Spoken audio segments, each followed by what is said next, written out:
welcome everyone. Thanks for joining us for today's Tools and Technology seminar. I have a couple of announcements. One is just a reminder that today is the last seminar for this semester. We'll be taking a break for the summer and we'll be starting up again in the fall in September. I am scheduling speakers for the fall, so if anybody is interested in presenting or has a recommendation, please let me know. I'm Marcy Brandenburg. You can send me an email or a chat right now during the Zoom session and let me know. The other announcement is that you will, if you're on the Tools and Tech email list, you'll be receiving a survey later today, probably, just to get your feedback on the semester's presentations, promotion, etc. If you can take just a minute to fill that out, I'd really appreciate it. I do make changes based on the feedback I receive, so I do really appreciate that. So for those who are online, if you have questions during today's presentation, you can put them in the chat box. I'll be monitoring that and can let our speaker know if any questions come in. Similarly, if you prefer to ask them verbally, you can use the Zoom reactions at the bottom right to raise your hand, and then we can call on you to unmute. I think that's all the announcements. So with that, I'll introduce today's speaker. We have Olivia Alge, who is a grad student in DCMB. All right. Hi, everyone. I'm Olivia Alge. I'm part of the Biomedical and Clinical Informatics Lab here in DCMB. My advisor is Dr. Kayvan Nacharian, and today we're going to be talking about an algorithm called Taut string. So first, before we get into the algorithm itself, I'm going to give a very broad overview. So pretty much if you remember anything from this talk, this overview would be what I'd want you to take away. So first and foremost, what is Taut string? So Taut string, going forward, I'm going to be abbreviating it as TS, is a unique function that's performed on an input signal. It has one parameter, epsilon, that you set at the beginning of the algorithm. And what it does is it creates the effect of denoising the input signal that you give it. And then once you've created this denoised version of your input signal, you can compute features related to that denoised version of the signal.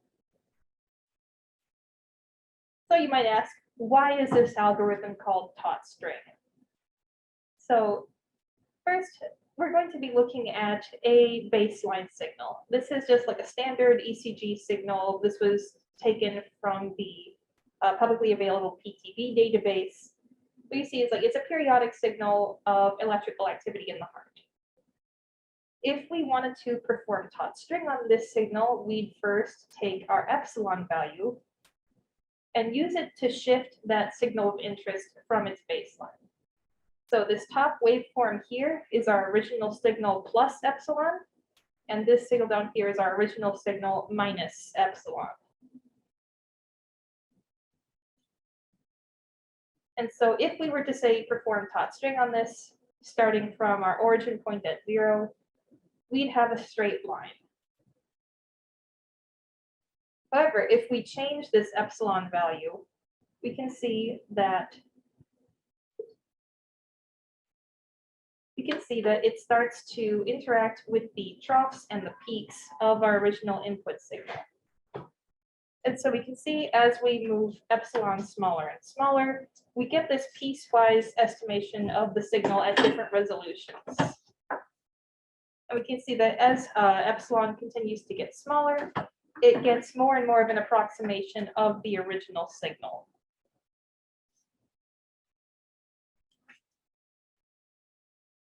Okay, so why is Taut string useful?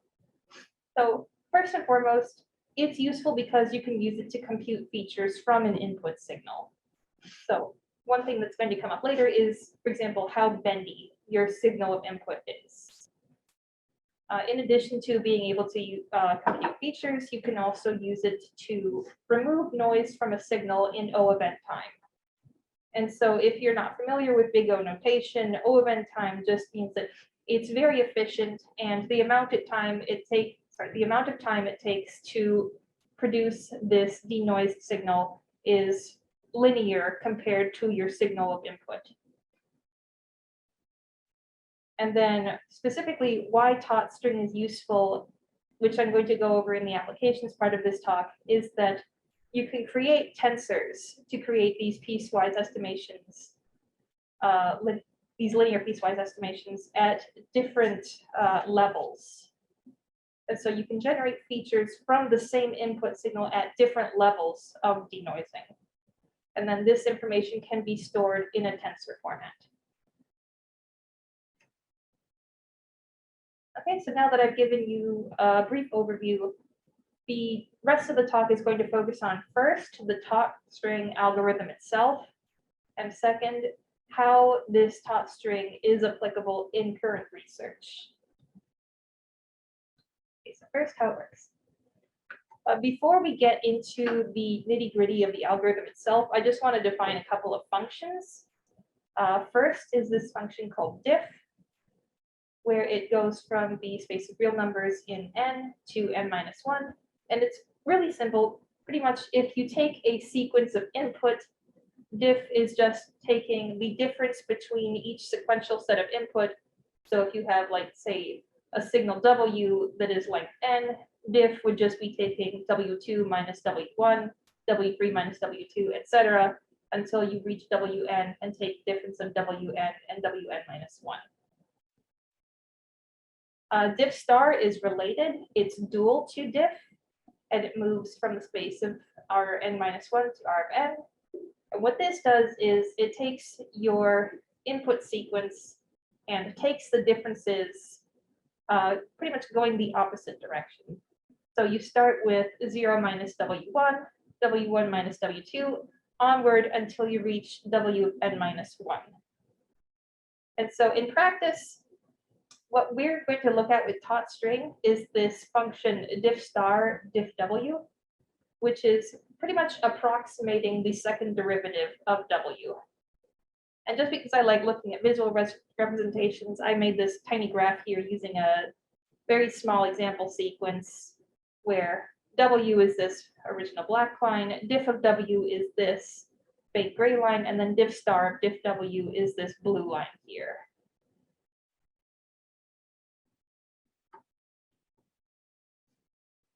Okay, so for Taut string, let's say that you're interested in using it for signal processing and you have a discrete signal F. This could be something like heart rate variability or arterial line readings or ECG. And we refer to this signal of F, and it's of length n. So every value in the signal is F1 up to F of n.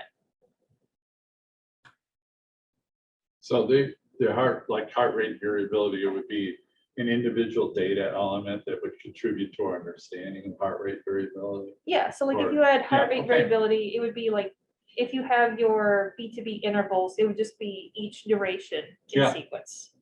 Yeah, and it would be the same for the other ones. Yeah. Just a way to measure, to actually determine whether you had it, how much, all that kind of stuff. Right. Yep, okay. And so then you set your parameter epsilon, which is a number greater than 0. And then we have this function x, which ends up being our Taut string approximation. And x is the unique function such that its infinity or Chebyshev norm of f minus x is the max value of I for every f minus x of I. And this max value is always going to be less than or equal to epsilon. What this does is that it forces this Taut string approximation x to never pass beyond that value epsilon. And then the second part of Taut string is that the Euclidean distance or L2 norm of the diff of x is equal to this computation, and it's going to be minimal.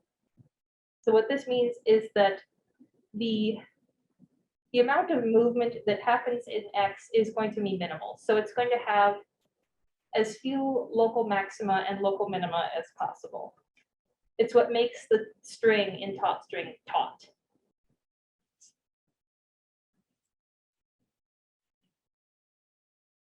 And so something else to keep in mind about x is that this diff star of diff of x, so the the L1 norm of its second derivative is going to be minimized as well.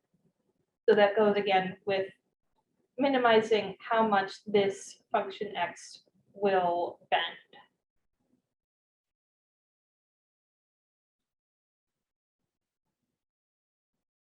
Okay. So we know that x now is the Taut string approximation of f. But we can also consider it as a decomposition. So if our input signal is f, we can consider it being decomposed into the Taut string approximation x plus some noise value y. So x would be the denoise signal, and y is the noise with its infinity norm less than or equal to epsilon. So you can interpret that as meaning that the smallest upper bound of y is your noise level epsilon. So the amount of noise you have will never go beyond epsilon. Okay, and now diving deeper into the actual algorithm for computing Taut string. I'm going to go through this process with words first, and then I'm going to show an illustrated example to show one iteration of the algorithm in action. So I know that these text-heavy slides can be a little overwhelming, but it's just background before we actually see the algorithm in action. Okay.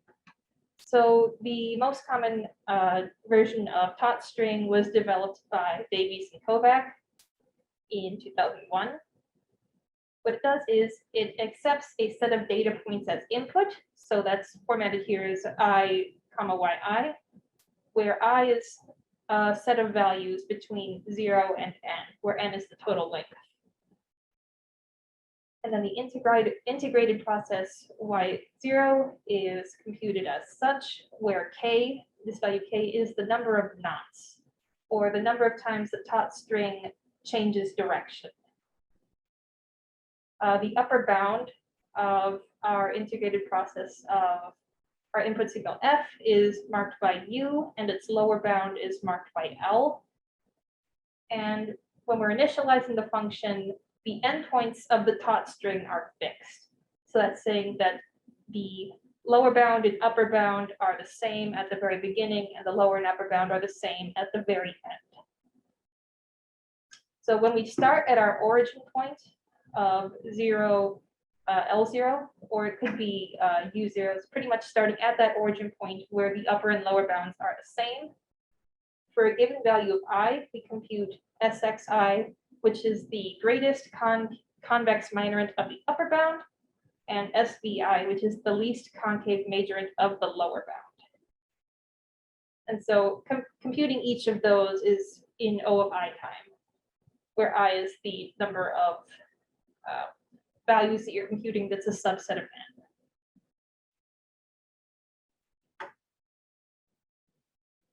And so once you've computed those two variables, you check if the right-hand derivatives of each, you check the right-hand derivatives of each of them. If the right-hand derivative of the greatest convex majorant of the upper bound is greater than the least concave majorant of the lower bound, then that is considered of the condition being met, and you continue computing each of these values iteratively. You continue to do that until this condition no longer holds. And once that condition is broken, you create the first knot in your Taut string. So of all the knots you computed, you choose the leftmost in that sequence. And once that's done, you move your origin point to that leftmost knot and then start repeating those calculations iteratively again. And so I'm going to show that illustrated with this set of sample data points that Davies and Kovac created. This set of triangles here is the upper bound, or U, and this set of orange triangles is the lower bound, or L. And so if we look at this graphically, this computing of the greatest convex minorant and the smallest concave majorant is just looking for this path from point to point up until the two curves intersect. And so as we continue to do that, we find that at some point these two curves intersect. And so that condition about the right-hand derivatives no longer holds true. And so from there, we mark our leftmost knot and then reset the origin point to this point right here. Okay.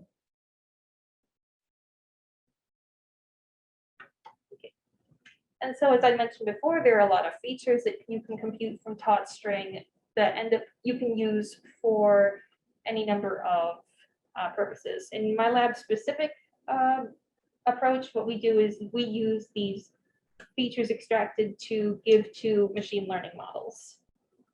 So from the Taut string approximation, you can compute statistical measures like mean, median, standard deviation, etc. But in addition to just looking at the Taut string approximation, you can also look at that noise estimation. So again, if we look at Taut string as that x plus y, what we do is we compute these statistical measures again on y. And in addition to that, we can also look at the number of inflection points within the Taut string estimate. So again, looking at how much movement there is in x. Okay. And you might be saying, well, I don't know if Taut string is that useful. I like to use, say, Fourier analysis to look at my signals for feature extraction. And I would say that these two approaches are not mutually exclusive. So Fourier analysis is a very good way of looking at frequency domain features. Its time complexity is not great compared to Taut string. So even if you use fast Fourier transform, it's time O of n log n, but it is shift invariant, which means that when something occurs in the input, it doesn't affect the output that fast Fourier would give. Something else that's very useful is discrete wavelet transform, which is also computed in O of n time, but it's not shift invariant.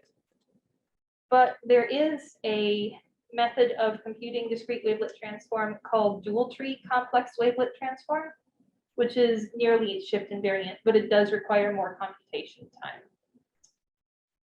In the application section that I'm going to be discussing next, we'll see that Taut string can be used in series with these other transforms. So you're not locked into using only Taut string for your analysis. Okay, so next, real world applications for using Taut string.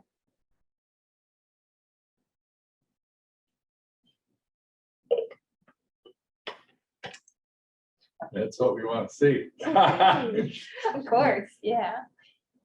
All right, so just to give a brief overview, the types of signals that we're looking at, electrocardiogram in our lab. So ECG is, I'm sure you've all seen these QRS complexes before, but it's looking at electrical activity that occurs in the heart, and it's measured using electrodes that are placed on the body.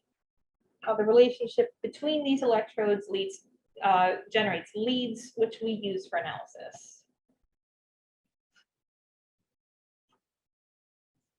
Okay, so heart rate variability is computed from these ECG leads. So the way we obtain heart rate variability is by first identifying these R peaks within the ECG signal, and then computing the difference in time between consecutive peaks. And so like heart rate variability is very useful for looking at features like heart rate, beat to beat data, and other frequency domain features. And then the exciting part, for me at least, is tensors. So first, what is a tensor? So we can see from this illustration here, it kind of looks like a cube, but it's not always like that. A good way of looking at tensors is saying that a tensor is a way of storing information. So tensors have different modes or different dimensions along which information can be stored. Something like a vector of data or a sequence of numbers would be considered a first order tensor. A matrix, which has data along 2 dimensions, would be considered a second order tensor. And then a tensor that has information in 3 or more dimensions would be considered a higher order tensor. Like we have in this illustration here, a third order tensor, which you can use its indices I, j, and k to select individual data points within it. And so you might ask, what use is a tensor in my machine learning lab? And so if we look at traditional learning methods like, say, random forest or support vector machine, these learning methods expect that the data that you give to them will be in a vector format. So in that first mode. The disadvantage to this is that you can lose a lot of structural information if you break your data down into these information vectors. So like you might not be able to see interactions between variables in relation to time, or see how variables correlate with each other. So by storing information as a tensor, we hope to preserve a lot of that structural information. So the specific example I'm going to talk about today is predicting hemodynamic decompensation after cardiac surgery. So the original setup was that a set of patients it was a retrospective study where a group of patients had undergone some kind of cardiac surgery, and they were monitored to see if they would have a decompensation event. So this could be something like heart failure, it could be like need of vasopressors, it could be any kind of adverse effect after cardiac surgery. The data we had available to our group was ECG data, electronic health record data, which would be information like age, demographics, in addition to medications administered and labs provided. In addition, there was also arterial blood pressure and SpO2. So the goal of this retrospective study was to see if hemodynamic decompensation could be predicted early, and if so, how early. So a big part of how the lab approached this problem was using signal processing. So for example, this is a breakdown of the processing of the input ECG signal. So first, the ECG signal was pre-processed using a Butterworth filter just to get rid of baseline wander and some noise. But then we use our Taut string method. So we use Taut string on the ECG to extract those statistical features like the mean, median, kurtosis, and skewness on that Taut string decomposed ECG signal. But in addition to that, we also use this dual tree complex wavelet packet transform to get more of those frequency domain features from the ECG signal.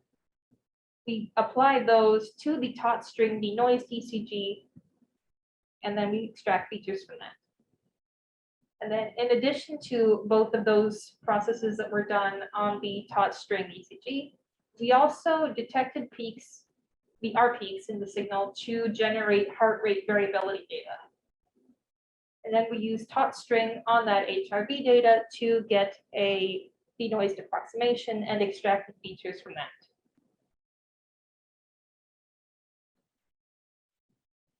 And so one of the ways that we can model this data as a tensor is varying the value of epsilon. So for each epsilon, we create this Taut string approximation of our input signal. And so we just note it as like x to the epsilon. And so I'm going to skip to the next slide because I think it's a bit more easy to see. So if we have our input ECG signal, what we do is we break it down into tumbling windows of equal size. We compute a feature matrix where we compute a set of features from the Taut string approximation for each time window. So we end up generating this matrix where it's a set of features computed for each time window. And then we repeat that for each value of epsilon. So we end up with this feature tensor. where we have a feature matrix for each value of epsilon. Oh, wow. Yeah. Yeah, this is one of the figures from the paper, but it's breaking down for each patient how many tensors we created. So for each patient, we would create this Taut string. For each patient, we would create this Taut string tensor for HRV data, the ECG data, and for this dual tree complex wavelet packet transform data. And then in addition to that, we also perform Taut string on arterial blood pressure and on SpO2. And this was repeated for each patient. And so once we have those n by 5 tensors for every patient, yes, what we do is we stack all of those tensors along a fourth mode. So we take all of the patient tensors and stack them together to create one tensor of each signal type for all of the patients. And so from there, because these tensors, there are a lot of features being computed and there are multiple patients, we use something called higher order singular value decomposition to reduce the feature space of some of these tensors. HOSVD is a little bit out of scope for this talk, but I can answer questions on it if you'd like later.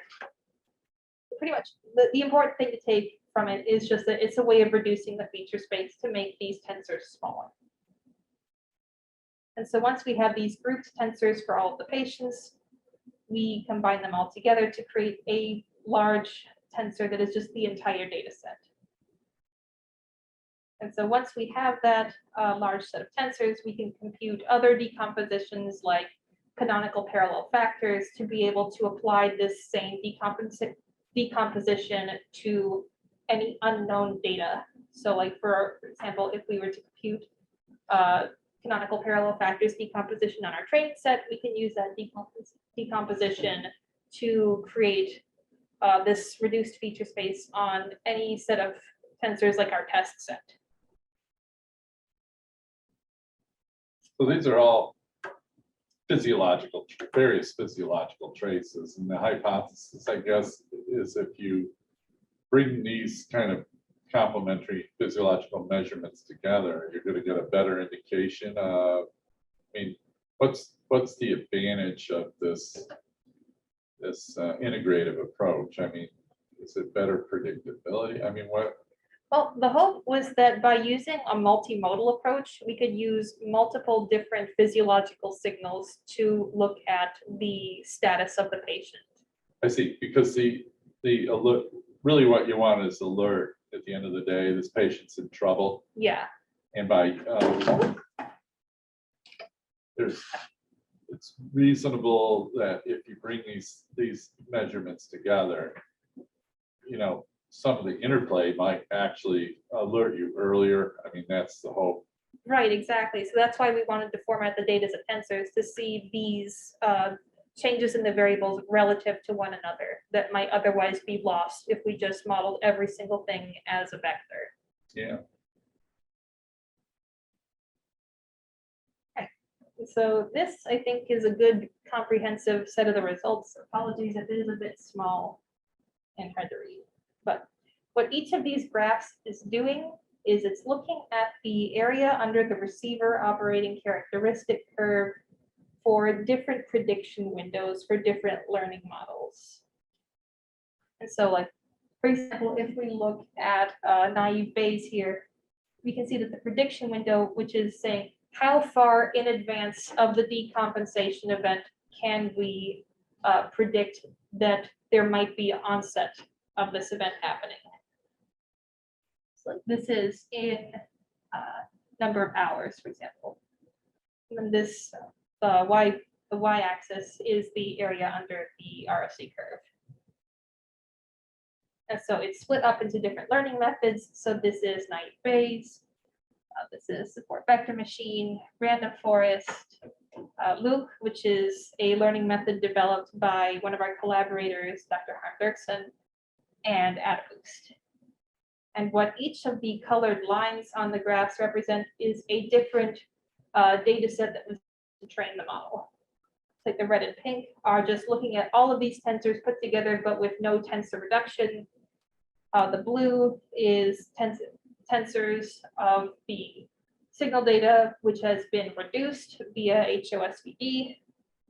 The green are tensor reduction plus electronic health record data. And then the purple and magenta are non-reduced tensors, so all the data plus electronic health record data.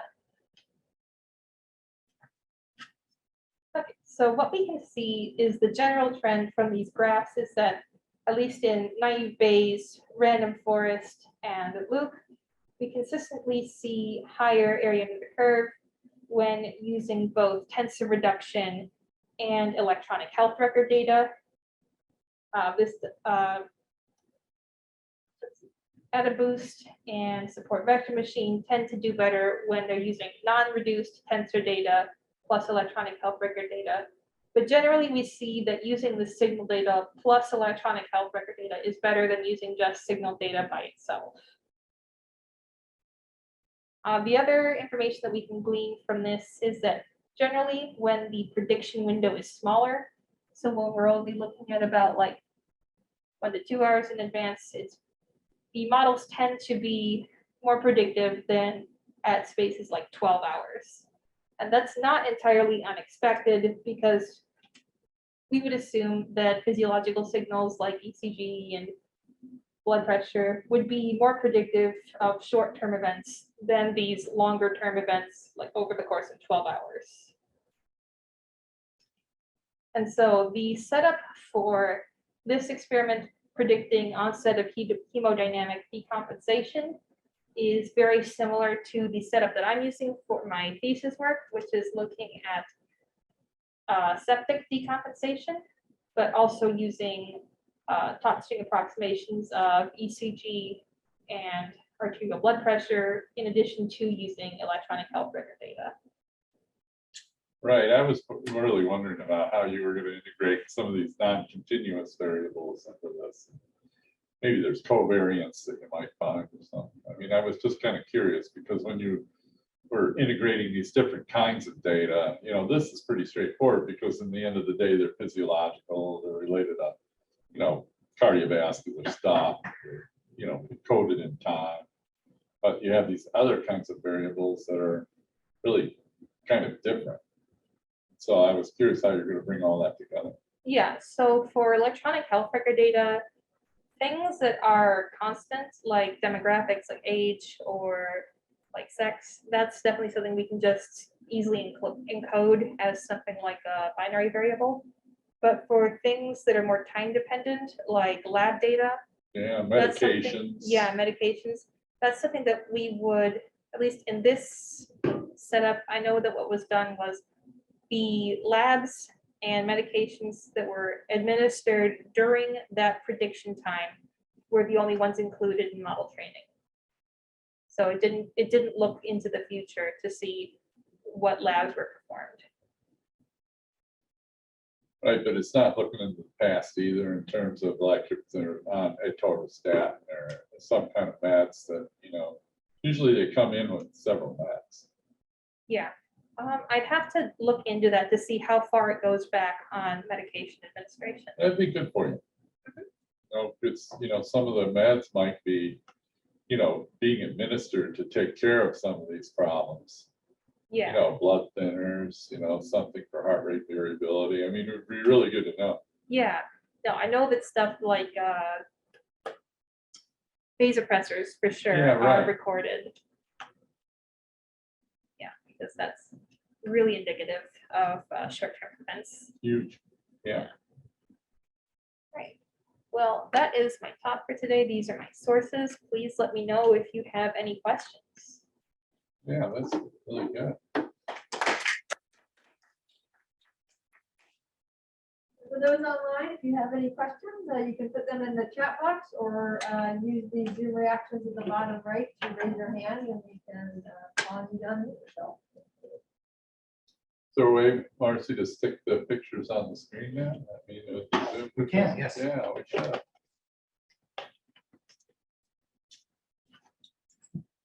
God, it's a different world, isn't it? I mean, you got the 3 or 4 people here and, a dozen or more on the Zoom. I mean, it's just different.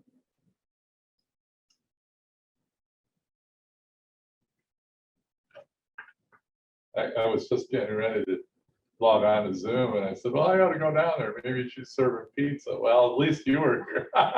Yeah, hopefully in the fall.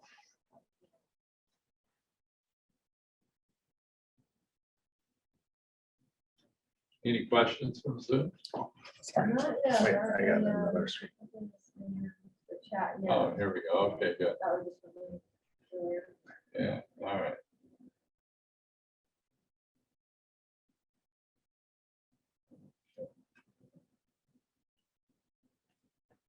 Okay, no questions, but great talk. Oh, yeah. Dana King says, that was a great talk. Well, let's give it another minute or so in case anyone's typing something. So where are you in your thesis progression? I've got a pretty nice sized data set. It's just a matter of fine tuning the work that I'm doing. So like I have some tensor decomposition code, but we're trying to implement this new pipeline to make things a lot smoother and more reproducible. Now, I've got this really nice data set that Dr. Van Epps and Dr. Greg have made for me. So it's pretty much just a matter of getting reliable and reproducible results from that data set, Excellent. which is, I'm underselling how hard that is, but Well, no, I mean, yeah, but at least I think most of us can appreciate that. and honestly, getting a data set was a very big part of that too. How many participants do you have? So mine is also retrospective. Uh-huh. I think the actual data set itself has more than like 2,000 actual patients in it. But once we start narrowing down for criteria of, okay, they experienced some kind of a decompensation event, okay, they were probably septic, it starts getting whittled down further and further. And then once you start looking for, okay, do they have usable signal data, then that gets even smaller. Right. Yeah, because just trying to find usable signal data in and of itself is very annoying. Yeah, like electronic health record data we can get pretty easily. It's just signal data that's hard.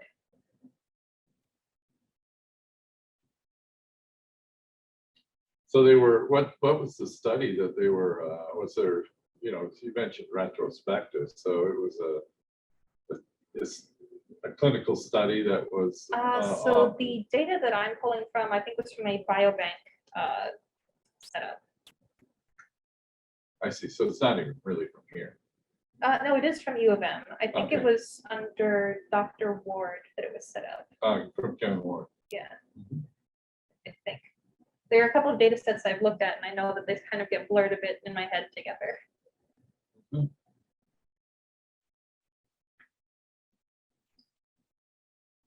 Okay, anything No else? questions online, so. Well, I thought it was a great talk. I'm really glad I had a chance to see it. And, it's a good approach. And, I'm sure that you're going to find results that you could find in, other less sophisticated ways. We're really anxious to hear about how that works out for you to inform us about that. Thanks. Thank you. Yeah.